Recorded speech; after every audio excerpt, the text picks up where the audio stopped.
Mesdames, Messieurs, bonjour. Le plateau Entretien ce jour reçoit un passionné de l'élevage. Il fait dans de la volaille, il fait des lapins également. Il s'appelle Monsieur Paul Ablot. Bonjour à vous. Bonjour, Bienvenue sur cette émission. merci bien, c'est avec plaisir. Alors, on rappelle aux amis téléspectateurs que vous êtes un zootechnicien et ce jour, nous parlerons des sélections de lapins que vous proposez justement aux éleveurs locaux. Alors, est-ce qu'on peut avoir un peu les motivations qui vous ont amené à une telle décision? Alors, quand on parle de l'aviculture, souvent on dit avicuni, aviculture, cuniculture. Et donc, une partie importante de l'aviculture est l'élevage de lapins, c'est-à-dire la cuniculture. Mon approche ici au Bénin a toujours été de rendre notre élevage adapté à notre zone géographique. Et l'élevage de lapins en zone tropicale est assez spécifique, assez difficile. Et donc, j'ai jugé que apporter mon aide d'encadrement technique à mes compatriotes au niveau de l'aviculture, il fallait aussi compléter avec le lapin. La difficulté du lapin, c'est d'abord la génétique, les géniteurs, les reproducteurs. C'est beaucoup plus difficile de s'approvisionner en bonne génétique. Et ça dit qu'il n'y en avait pas auparavant sur le territoire. Quelques éleveurs avaient des reproducteurs, c'est-à-dire des parentaux. Nous, dans le langage, dans le jargon du métier, on dit des parentaux. Faisaient importer les parentaux directement De l'Europe. Ce qui revenait un peu trop cher. Mais parce que autant on peut importer des poussins d'un jour parce que la taille de l'animal est assez réduite et on peut facilement couvrir le fret aérien, faire importer des animaux comme des lapins déjà d'un certain âge, d'un certain poids, l'emballage, parce que c'est un rongeur, ça ne se met pas dans un carton comme des poussins, ça fait que faire entrer des géniteurs depuis l'Europe revient assez cher. Alors, donc, vous avez pris, vous, la décision de les accompagner à votre manière, donc de leur faire éviter les frais liés à ce fret aérien-là en mettant à leur disposition, en tout cas, ils peuvent désormais s'approvisionner ici même sur place, avoir des grands producteurs, comme vous le dites. Effectivement, nous sommes en train de lancer, en initiative totalement privée, civile, ce n'est pas un projet, ce n'est pas étatique, un centre de formation professionnelle et de promotion de l'aviculture et cuniculture tropicale. L'objectif, c'est quoi? C'est d'abord, en priorité, avoir des ateliers pour pouvoir faciliter la pratique sur le terrain à tous nos jeunes qui sont en formation. Mais pour faire cette pratique, on ne va pas s'ériger en producteurs gênant les éleveurs qui sont sur le terrain. Donc, les ateliers que nous avons sont en priorité des ateliers permettant un rôle de multiplicateur sur différents produits. Multiplicateur en volaille de chair, multiplicateur en gibier, par exemple la caille, de la dinde, on fait éventuellement du pigeon et entre autres des lapins. Nous avons mis en place des GP, des grands parentaux, qui auront pour rôle de produire les parentaux qui seront la matière première vivante de tous les éleveurs de lapins. L'éleveur de lapin qui veut faire du lapin de chair à abattre et pour la consommation a besoin d'une matière première vivante qui sont les parentaux. Donc notre atelier, pendant que ça forme des étudiants qui mettent la main à la porte sur le terrain, ça leur apporte la possibilité d'amener sur le terrain des parentaux disponibles aux éleveurs. Monsieur Paul Ablo, je ne vous coupe pas la parole. Parlant justement d'ateliers, nous nous sommes rendus sur votre site qui est dans la commune de Ouidah, qui est à Pomasset précisément, je crois que c'est bien ça. C'est ça. Et dans les encablures de l'hôpital de zone, nous y étions et nous avons ramené ces images que nous proposons à nos amis téléspectateurs. On regarde. On se croirait dans une unité de production de lapins de chair directement consommables. Mais il n'en est rien. On est plutôt dans un atelier essentiellement destiné à la production des parentaux.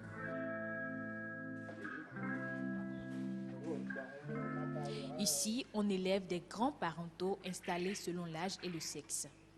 Pour ce clapier, la distribution de l'eau est automatique et se fait à l'aide d'une pipette. Le plancher est grillardé. Cette technique a l'avantage d'éviter les jets d'urine dans les abreuvoirs et le contact de ces bêtes avec leurs crottes. Cet atelier s'inscrit dans une dynamique axée sur la formation et la promotion de l'aviculture et de la cuniculture tropicale. Il ambitionne de mettre à la disposition des éleveurs locaux des espèces de sélection. Par ricochet, leur éviter les coûts un peu trop élevés du fret aérien par l'importation. Voilà, Monsieur Paul Ablo, de très belles images. On a vu des pans. Ça fait beau quand même sur le site. Plusieurs couleurs, l'arc-en-ciel. Alors dites-nous, est-ce que vous avez toujours envie de continuer ou envie d'abdiquer parce que les réalités sont là, on les connaît. Il y a un problème d'écoulement aujourd'hui qui se pose déjà au niveau de nos éleveurs.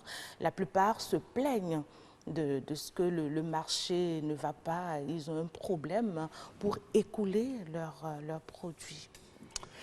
Alors, par rapport en commentaire rapide, par rapport aux images qu'on a vues, on a vu un peu de tout, différentes espèces. Il faut savoir que l'élevage couvre un large domaine. Il y a l'élevage pour la consommation, d'accord ? Il y a l'élevage pour de l'agrément, donc des animaux... Pour la décoration. Pour la décoration, votre parc et autres. Il y a de l'élevage utilitaire.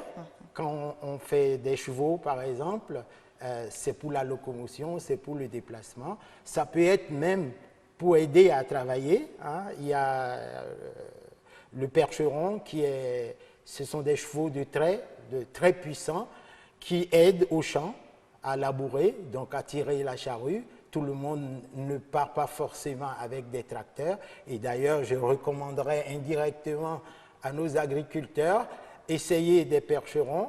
Il n'y a pas de panne mécanique, c'est beaucoup plus facile à entretenir que les tracteurs. Bref, donc vous avez vu un peu de tout. Nous avons des animaux d'agrément, nous avons des animaux pour la consommation. Revenons maintenant aux difficultés et aux problèmes, aux réalités du terrain de nos producteurs. D'abord, il y a à tenir toujours compte du coût de production. Et on se rend compte du côté judicieux de notre choix d'aider les éleveurs en leur apportant la matière première vivante. Votre coût de production, avant tout, avant même la matière première inerte, c'est-à-dire l'aliment qui rentre toujours pour 50 à 60, voire 70% du coût de production des différents produits de l'élevage, l'aliment est énorme, c'est un budget énorme. Ensuite, il y a la matière première vivante. Lorsque vous voulez un produit rentable, c'est-à-dire qui a été produit à un coût minimum, permettant de dégager une marge suffisante et que le producteur vive de son travail, moi je mets une importance capitale à ça. Le choix de l'animal, la matière première vivante, est capital. Par rapport à nos propos du jour, le lapin, si vous avez une génétique impeccable, où se trouve le gain? D'abord, vous allez maîtriser les qualités maternelles chez l'animal, la qualité de la lignée femelle. Ensuite, il y a la qualité de la lignée mâle. La lignée femelle qu'est-ce que ça va vous faire gagner? Les caractères recherchés chez une lapine femelle, c'est sa prolificité. Parce que une lapine, on doit dit... pouvoir donner un certain nombre de lapins. Un certain nombre de kilos de lapin. En plus. Un certain nombre de kilos de lapin. Un certain nombre de kilos de lapin, ça veut dire quoi? Ça veut dire qu'il faut d'abord que cette femelle soit prolifique. C'est-à-dire, à chaque portée, qu'on ait au moins 10 lapros qui naissent. Ensuite, en quel intervalle, quand on parle de caractéristiques, puisque nous les citons déjà? La gestation chez la lapine est de 30 jours. Elle va élever ses petits à peu près une trentaine de jours. Le sevrage est entre 30 et 35 jours.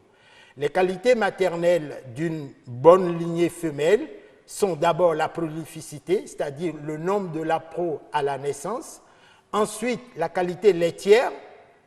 Une chose est d'avoir beaucoup de petits, une chose est de pouvoir les alimenter. Donc, la qualité laitière. Et puis ensuite, la viabilité. Elle fait beaucoup de petits, il faut qu'elle arrive à amener au sevrage le maximum de lapros. La génétique que nous proposons comme outil de travail à nos éleveurs sur le terrain, c'est une lignée femelle qui permet à chaque portée d'avoir une moyenne de 10 lapros et surtout d'une très bonne viabilité parce que sur les 10 lapros, cette lignée garantit au minimum 9 lapros qui arrivent au sevrage. Maintenant, la lignée mâle. La lignée mâle apporte de la rusticité, c'est-à-dire de la résistance, et puis la vitesse de croissance. La vitesse de croissance, où est-ce que ça joue sur la rentabilité? Eh bien, ça joue sur la quantité d'aliments que vous allez donner à l'animal avant d'avoir 1 kg de viande de lapin. On appelle ça l'indice de consommation ou l'indice de conversion. Si l'animal que vous utilisez doit manger pendant non plus 70 jours, c'est-à-dire l'âge d'abattage optimum pour un bon rendement, c'est 70 jours, vous êtes obligé de vendre vos lapins à 90 jours, à 95 jours, le surplus d'aliments que vous utilisez avant d'arriver à l'âge d'abattage avec une masse corporelle correcte, eh bien c'est une perte. Ça diminue votre marge. Et pour que vous puissiez vivre de votre production, il faut utiliser des outils compétents, des outils performants qui puissent vous permettre de faire un coût de production à coût réduit et pouvoir avoir une marge conséquente et gagner votre vie. Oui, mais M. Ablot, je reviens toujours à ma question. C'est un problème d'écoulement, de marché d'écoulement aujourd'hui qui est un problème récurrent que rencontrent les producteurs aujourd'hui. Alors, par rapport au rôle de multiplicateur pour de la génétique, notre proposition est surtout pour aider les éleveurs. Les aider dans quel sens? À pouvoir s'approvisionner sur place de la génétique nécessaire pour une production correcte et valable, en maîtrisant le coût de production. Cette demande, elle est régionale, elle est incontournable. Et aujourd'hui, elle se fait uniquement en supportant un coût de fret aérien élevé. Notre proposition garantit des qualités de matières premières vivantes impeccables sur le terrain en contournant la difficulté du fret aérien. Mais il y a une difficulté étatique. Je dis toujours, la demande est là, le besoin est là. Ce besoin, il est juste interne ou... Le besoin est sur le terrain, il est aussi bien sur le plan national que dans la sous-région. La difficulté que nous avons, c'est la circulation des produits, la libre circulation des produits. Et ça, c'est un choix étatique, politique de la sous-région. Je prends un exemple, l'exemple de l'œuf de consommation. J'échangeais avec des producteurs et on s'est rendu compte, par connaissance du terrain, que dans des pays voisins à côté, la demande, le besoin en œufs de consommation est énorme. Mais difficulté pour un producteur, ici au Bénin par exemple, de proposer des œufs sur le marché togolais par exemple. Mais ceci est totalement étonnant quand on parle de l'UEMOA, quand on parle de toutes les organisations de la sous-région et qu'on n'en soit pas rendu à une réalité terrain de libre circulation du produit, ça pose un problème à tout le monde parce que le producteur a beau s'échiner à produire à un coût raisonnable, donc un coût de production maîtrisé, s'il ne peut pas avoir une libre circulation de son produit, on va se retrouver avec des problèmes d'invendus, des produits bloqués sur le plan géographique sur certains secteurs et sur d'autres secteurs, la demande qui est insatisfaite. Là, effectivement, il y a une difficulté. Cette difficulté ne sera pas réglée par l'apport technique de la production que nous, on propose, mais c'est un choix politique, ça a besoin d'intervention étatique pour qu'on en arrive là. Et là, c'est là le tarif extérieur commun joue un rôle important, je crois, qui a été voté depuis janvier 2015. Avant même de parler d'une homogénéisation des taxes douanières du coût de cession sur la zone, il faut déjà garantir aux producteurs une libre circulation des produits. Si sur le plan commercial, on n'a pas cette réalité-là, parce qu'après, quand on demande la libre circulation des produits sur le plan commercial, qu'est-ce que ça veut dire? Ça veut dire que vous êtes sûr de vous-même au niveau de la qualité de votre produit, vous êtes sûr de vous-même au niveau de votre coût de production, vous savez que vous êtes compétitif et vous acceptez volontairement la concurrence pure et parfaite, que le meilleur gagne sur le terrain. Et bien, pour que le meilleur gagne sur le terrain, il faut une libre concurrence et une libre circulation des produits. Si je veux pouvoir porter mon produit sur le marché nigérian, sur le marché burkinabé, sur le marché togolais, je sais qu'il faut que je sois compétitif et que j'ai un produit de qualité. Si la porte m'est ouverte pour proposer mes produits partout, que le meilleur gagne, que le plus technique gagne, le plus performant gagne. Monsieur Ablo, vos géniteurs aujourd'hui, vous êtes donc prêts à les exporter au-delà des frontières nationales. Alors, qu'est-ce que vous attendez, puisque vous n'êtes pas forcément là pour concurrencer les éleveurs locaux, pas du tout.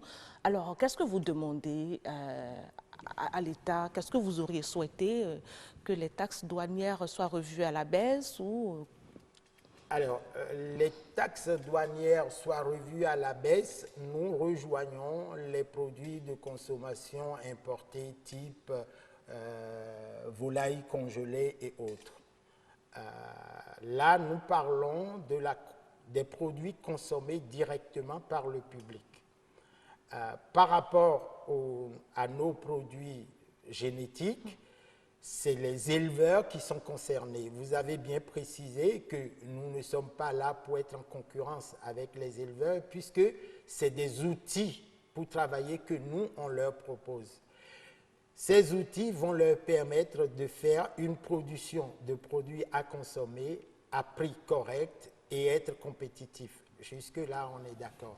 Maintenant, l'approche et la difficulté des taxes douanières, c'est qu'il faudrait, parce qu'il y a certains produits qui arrivent sur notre marché qui ne sont pas des produits, je dirais, qui faussent la concurrence. Je vous ai dit tout à l'heure, lorsque nous sommes dans un cas de concurrence pure et parfaite, nous n'avons nullement peur de quoi que ce soit, que le meilleur gagne, que la performance et la qualité gagnent. Par contre, lorsque cette concurrence est faussée, il faut un rééquilibrage qui se fait par choix politique.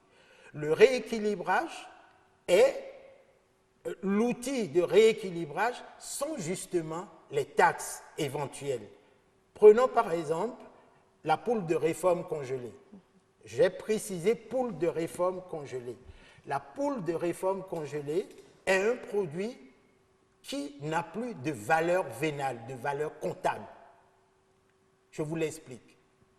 La poulette qui a été préparée pendant 5 mois et qui est rentrée en ponte, s'amortit. Elle rentre en ponte avec une certaine valeur. Disons, ici au Bénin, entre 3 000 et 3 500, suivant la qualité que vous avez mis pour préparer votre poulette.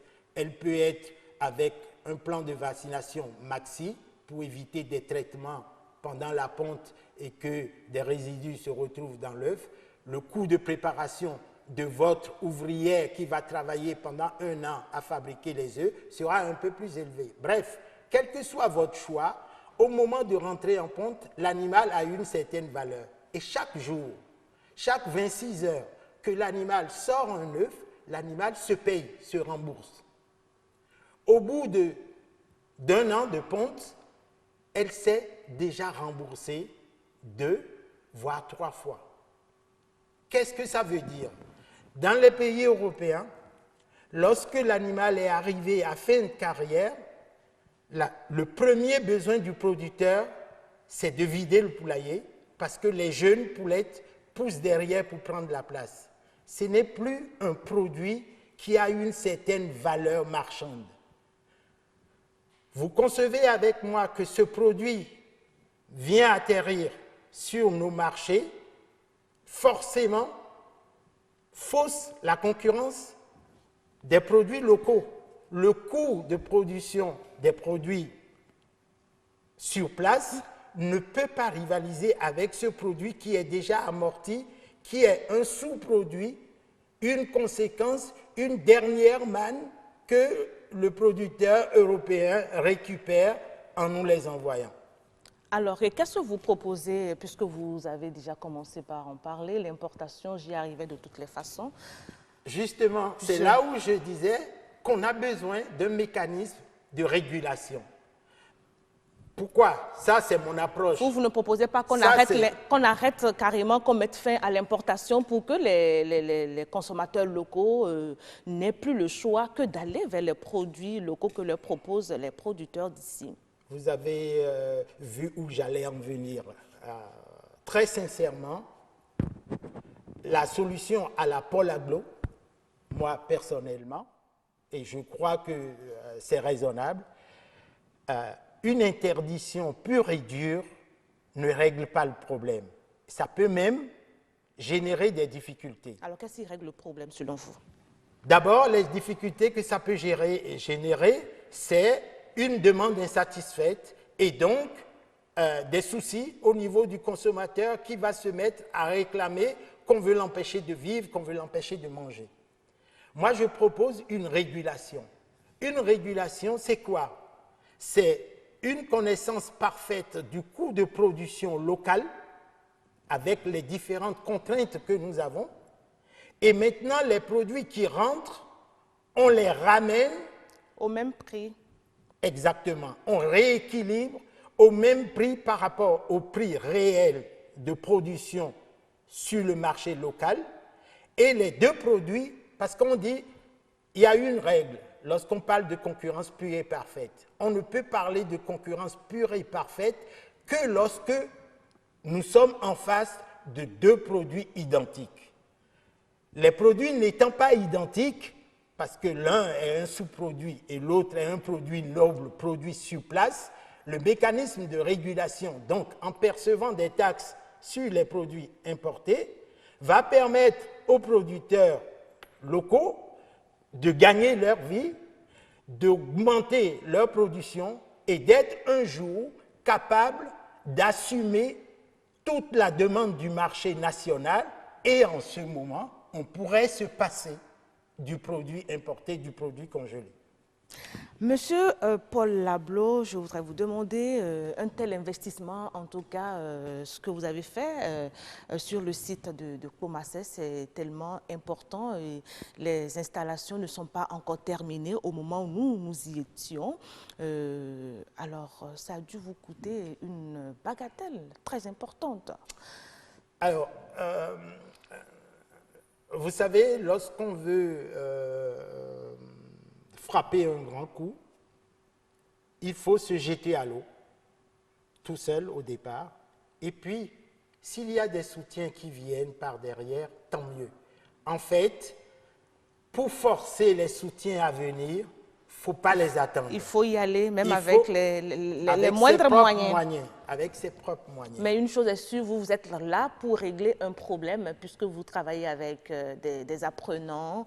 Vous êtes là pour régler quelques problèmes qui se posent aujourd'hui, tant au niveau national qu'international, à savoir le problème d'emploi déjà.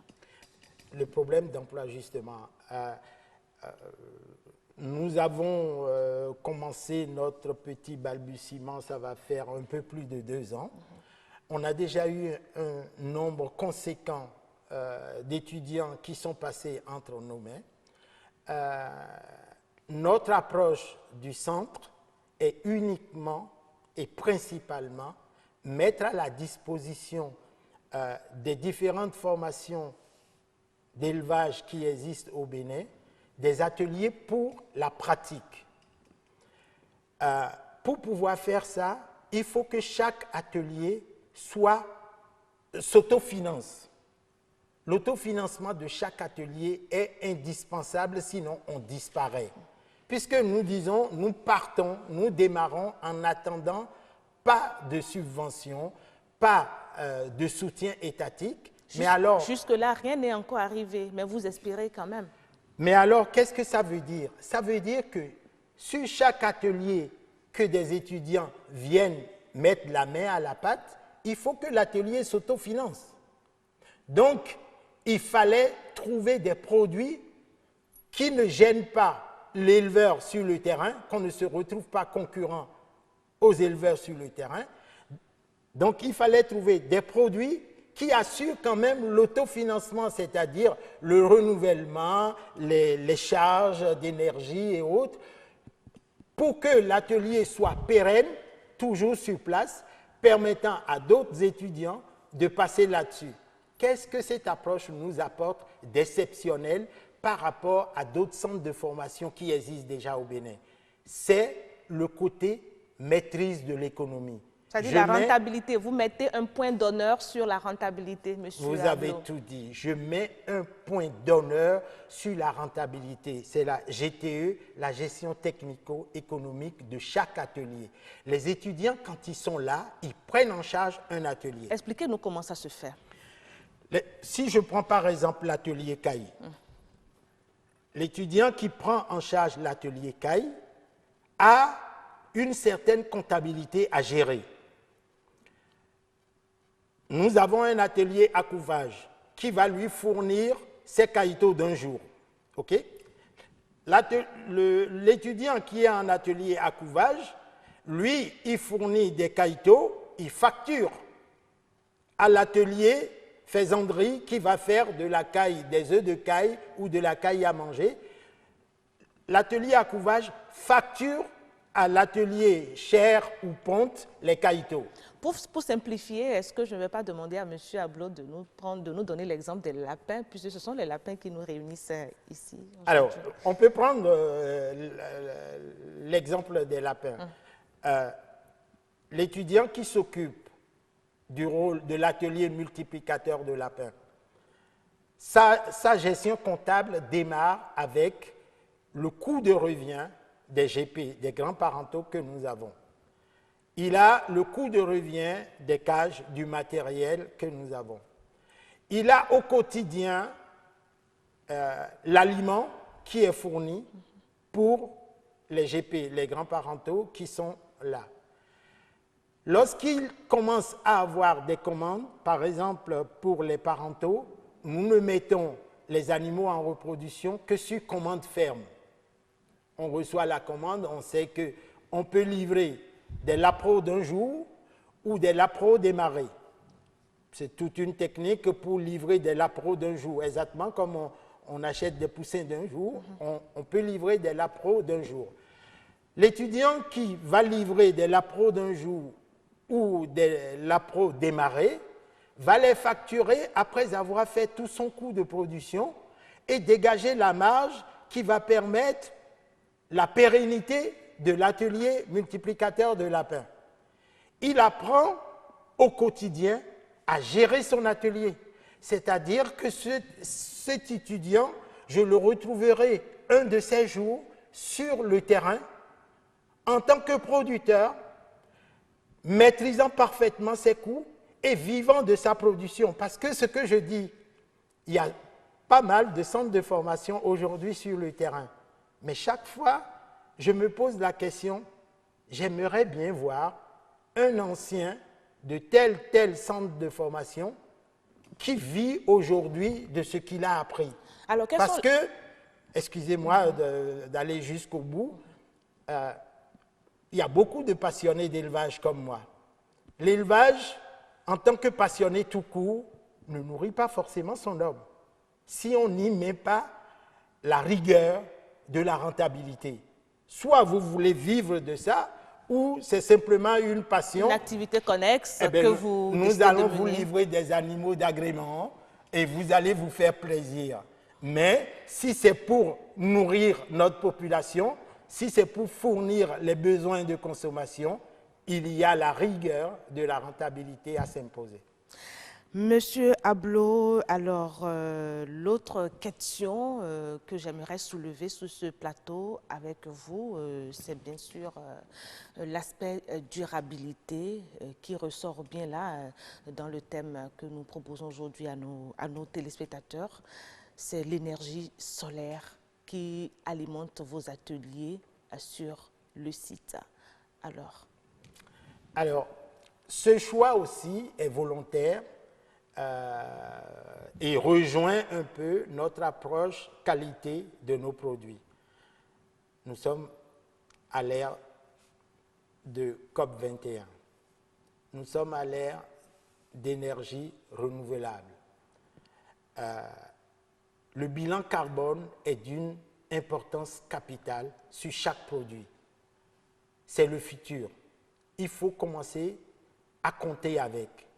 Il faut apprendre à produire avec un bilan carbone réduit. Et le choix s'est posé à nous. L'emplacement du site est à peu près à 4 km du dernier transformateur de la SBE. Pour dire que la zone est un peu enclavée, c'est vrai, mais ce n'est pas la raison fondamentale. Ce n'est pas gênant, parce que on s'est trouvé face à un choix. Soit on demande le rallongement et on positionne le transformateur suivant à quelques mètres de notre site et on utilise de l'énergie distribuée par la SBE. Ou alors, on fait le choix d'une unité de fourniture d'énergie durable, soit solaire, soit autre. Et elle paraît plus rentable puisque la rentabilité vous tient si tant à cœur. Elle paraît rentable à vos yeux que de faire recours à l'énergie électrique. En tout cas, notre choix, notre préférence de réduire le bilan carbone de notre site a rejoint le coût réduit de l'installation d'une station solaire par rapport au rallongement d'un transformateur. C'est étonnant. Donc autant sauver la nature. Autant faire d'une pierre deux coups. Nous mettons un cachet vert à notre site de production tout en maîtrisant notre coût par rapport à la fourniture d'énergie du site. Donc effectivement, nous avons sur le site aujourd'hui une station solaire qui assure tous nos besoins en énergie. L'atelier à couvage fonctionne avec 3 gros incubateurs d'une capacité de 12 500 œufs par incubateur. totalement sur l'unité solaire. Les différents ateliers ont de la lumière fournie toujours par cette même station. Et je crois que c'est la démonstration qu'on peut avoir une unité gourmande en énergie, mais qui est une énergie renouvelable. D'ailleurs, les premiers tests, les spécialistes nous expliquaient que lorsque toutes nos batteries sont chargées, en journée par exemple, si on vient à la station et qu'on entend un cliquetis à longueur de journée, ça veut dire quoi? Ça veut dire que nous avons de surplus d'énergie et comme nous n'en utilisons pas, c'est perdu. Et alors... il n'y a pas des habitations avoisinantes. Mes étudiants étaient étonnés de dire, non seulement nous avons suffisamment d'énergie, mais nous en avons même de trop, et parce que en fait, quand les batteries sont pleines, le surplus ne doit pas aller en surchauffe. Donc, l'automate qui gère la station les jette. C'est comme si on ouvre un robinet et le trop-plein s'écoule. Est-ce que ça ne vous donne pas envie d'alimenter les habitations avoisinantes? Alors, quand vous approchez le sujet habitation avoisinante, c'est des choses à éviter et c'est des règles à s'imposer pour que les productions puissent se développer dans des actes, zones d'activité dédiées à ça. Parce que très souvent, qu'est-ce qu'on voit en Afrique? Lorsque une unité de production s'installe quelque part, essaye d'amener l'énergie, tout de suite, on voit fleurir tout autour des maisons d'habitation. Ça pose un autre problème. Parce que si vous prenez un centre comme le nôtre, il y a des effluents d'élevage. Les effluents d'élevage, c'est aussi bien les déjections, les rejets des animaux, que même les odeurs ou la poussière. En tout cas, les effluents d'élevage ne doivent pas devenir des gènes pour les maisons d'habitation. Donc, lorsque on est en zone industrielle où des unités s'installent, on ne devrait pas, normalement, si on règle, si on maîtrise les plans d'occupation des sols, laisser des maisons d'habitation venir s'installer tout autour. Je veux bien partager mon surplus d'énergie, mais je préférerais, avec d'autres unités de production, qu'avec des habitations. Qu'avec des maisons d'habitation. Alors, Monsieur Ablo, dites-nous, c'est vrai, vous nous avez expliqué tout à l'heure en quoi votre centre il est un peu spécial des autres centres sur place. Mais est-ce que le rajout du solaire vous donne un cachet vraiment assez spécial? Est-ce une première, je vais dire, ici? Je crois. J'oserais m'avancer en disant que c'est une première.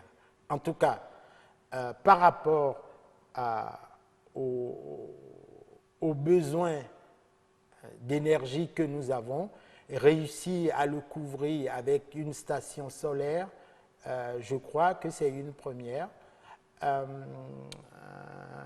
L'organisme avec lequel nous avons fait ce choix et réalisé cet investissement a reçu notre accord que le site soit une vitrine, donc disponible à venir visiter par d'autres qui auraient des projets de ce genre, et ce ne serait que bénéfique pour le Bénin d'avoir de grosses unités de production qui tourneraient à l'énergie solaire. Vous savez, les choix des énergies renouvelables sont multiples.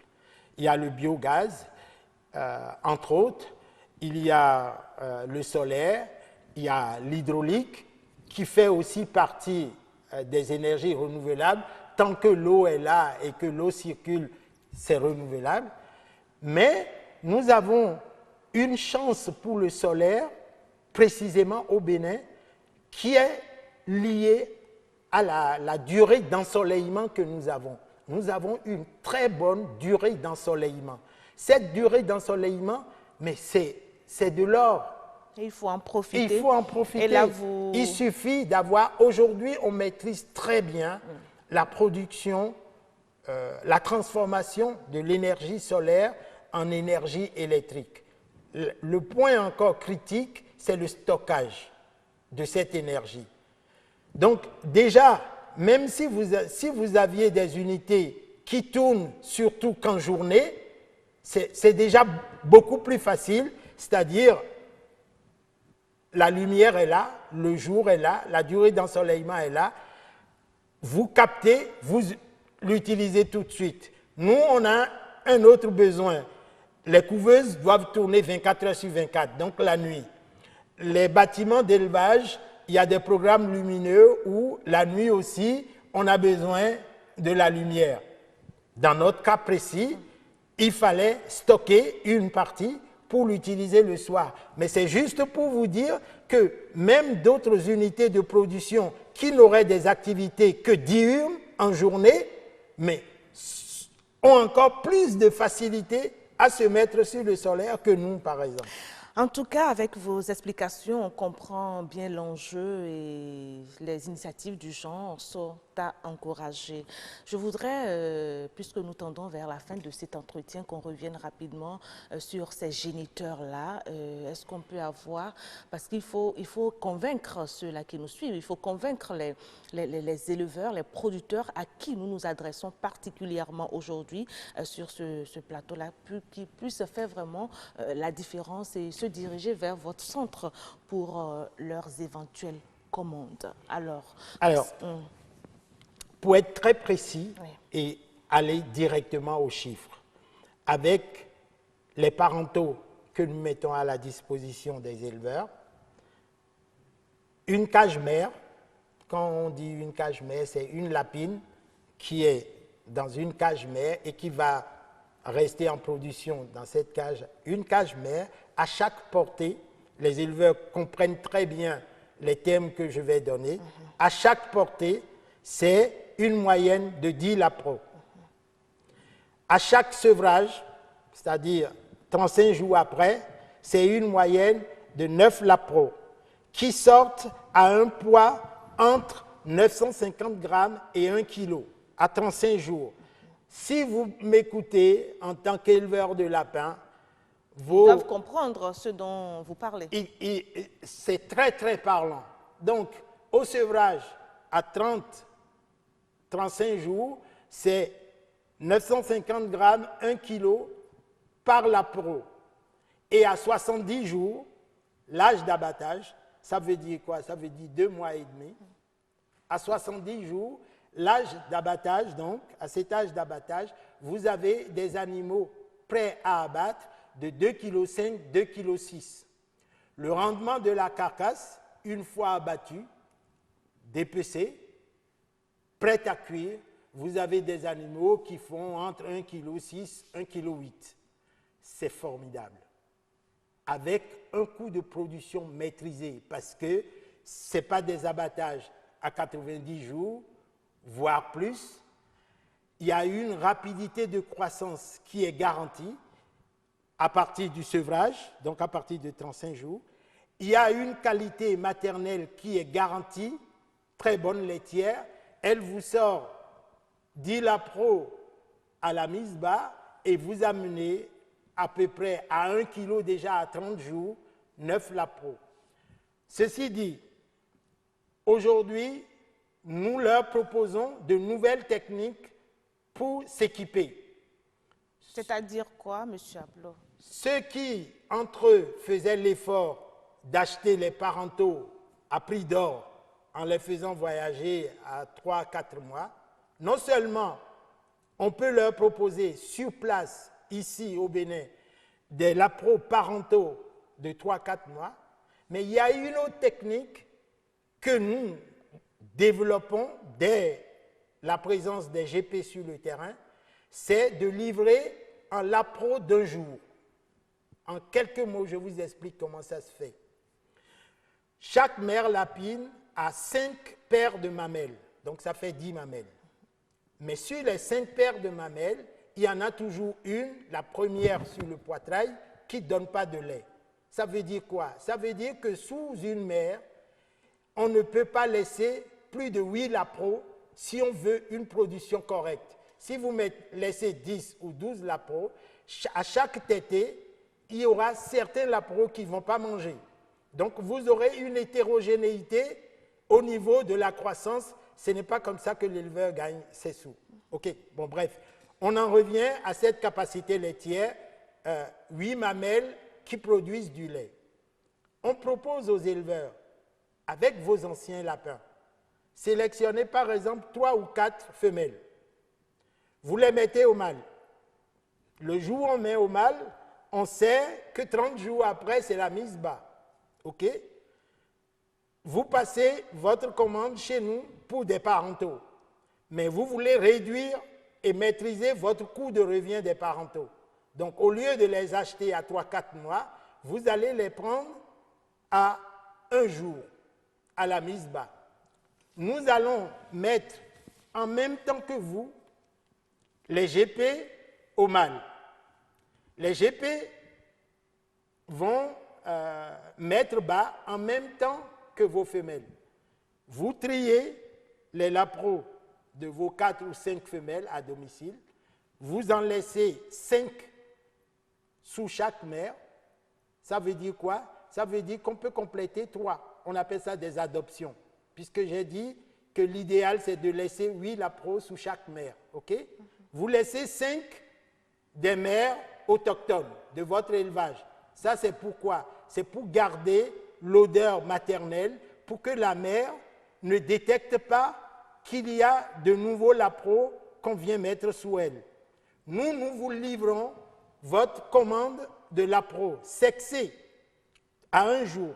Vous faites l'adoption, vous rajoutez 3 à vos lapins. Ce sont là des techniques, des astuces que vous filez aux éleveurs sur place une fois qu'ils viennent s'approvisionner, c'est cela? C'est de la haute technicité dont l'objectif principal rejoint encore ce que je vous ai dit durant tous nos échanges, la rentabilité, la maîtrise du coût de production. En tout cas, sur cette chaîne, c'est aussi ce mot-là, le mot maître, hein, c'est la rentabilité, le développement, toute activité en tout cas qui croît et qui vous génère des revenus. Alors, Monsieur Ablot, je voudrais quand même qu'on puisse aussi parler des apprenants. Quels sont les critères pour avoir accès à votre centre? Si je me propose aujourd'hui d'y aller pour une formation, ne serait-ce que sur les lapins par exemple, quelles sont les conditions que je dois remplir? Alors, nous ne prenons pas d'apprenants ou de stagiaires directement parce que nous ne diffusons pas un enseignement avec de la théorie. Mais vous faites de la pratique, c'est-à-dire que l'apprenant doit déjà en amont avoir une certaine base sur la théorie, des notions. Nos stagiaires viennent avec un besoin de pratique pour compléter les diverses formations d'où ils viennent. Aujourd'hui, la plupart des stagiaires sont issus de l'Université du Bénin qui sont en fin de cycle ou en cours de cycle et qui ont besoin de pratique. Et alors, nous avons, pour répondre à cette demande, des outils, du matériel, de la génétique, leur permettant de combler ce vide. Donc, je dirais, ne peuvent postuler directement vers nous que des gens qui sont déjà en cours de formation théorique pour lesquels nous proposons et nous apportons la pratique. Merci beaucoup, M. Ablot. Et parlant de matériel, vous nous avez soufflé la dernière fois sur le site que vous ne pouvez pas tout faire. Vous auriez aimé donc permettre aussi aux vôtres, à vos compatriotes, d'avoir le matériel adéquat parce que c'est aussi ça l'élevage. Non seulement avoir les géniteurs, les bons géniteurs, les sélectionneurs, les multiplicateurs qu'il faut, mais il faut aussi le matériel qu'il faut. C'est vrai. En fait, c'est bien beau de faire le choix de l'élevage, de faire le choix de la rentabilité, mais il faut aussi être bien équipé. Les images qui sont passées, vous avez vu par exemple des animaux boire à la pipette. Ces équipements ne sont pas disponibles sur le terrain. L'idéal, lorsque nous avons des jeunes qui sont dans ces cursus de formation, tout le monde ne peut pas être encadreur, tout le monde ne peut pas être producteur, parce qu'on a besoin de cette connaissance technique aussi pour diffuser certains produits. Alors, M. Ablot, il faudrait qu'on ait sur place, par exemple, des magasins spécialisés en matériel d'élevage. Qui doit le faire? Qui doit mettre en place ces genres de magasins? Mais autant les jeunes qui sont dans les diverses formations. Vous savez, je vais vous raconter l'histoire. Un jeune qui est passé à travers nos formations et qui aujourd'hui joue un rôle de traiteur pratiquement en valorisant... La grillade, c'est ça? En valorisant de la volaille, pas grillade. C'est vous dire tout simplement que l'issue finale d'une formation zootechnique n'est pas uniquement d'être technicien encadreur sur le terrain ou d'être producteur, mais un grand magasin spécialisé en matériel d'élevage qui permet à tous les éleveurs de lapins d'avoir du matériel performant sur le terrain, les éleveurs de volailles et tout. Aujourd'hui, c'est un besoin. Et donc, c'est aussi des créneaux sur lesquels peuvent... Des leviers sur lesquels il faut... Exactement. il faut travailler. Merci beaucoup, M. Paul Ablot. C'était un plaisir. Ça a été aussi un réel plaisir. J'espère que le plaisir a été partagé avec nos amis qui nous suivent en ce moment où nous avons parlé de la production durable des lapins géniteurs. J'espère qu'ils ont aimé et qu'ils ont surtout retenu quelque chose. M. Paul Ablot. J'espère aussi, comme par exemple s'équiper en lapin par des animaux d'un jour, comme si c'était des poussins d'un jour. La compétence, elle existe au Bénin, il faut juste de l'accompagnement. En plus de la théorie, il faut une base de pratique. Et la pratique, vous pouvez la voir ici, sur place, et vous avez des contacts pour. Merci de votre fidélité à nos différents programmes sur la chaîne de développement. C'était donc l'entretien de ce jour avec M. Paul Ablot, qui aime vraiment l'élevage. C'est un passionné tout simplement de cette activité. Il est un zootechnicien. Merci de nous avoir suivis. À la prochaine.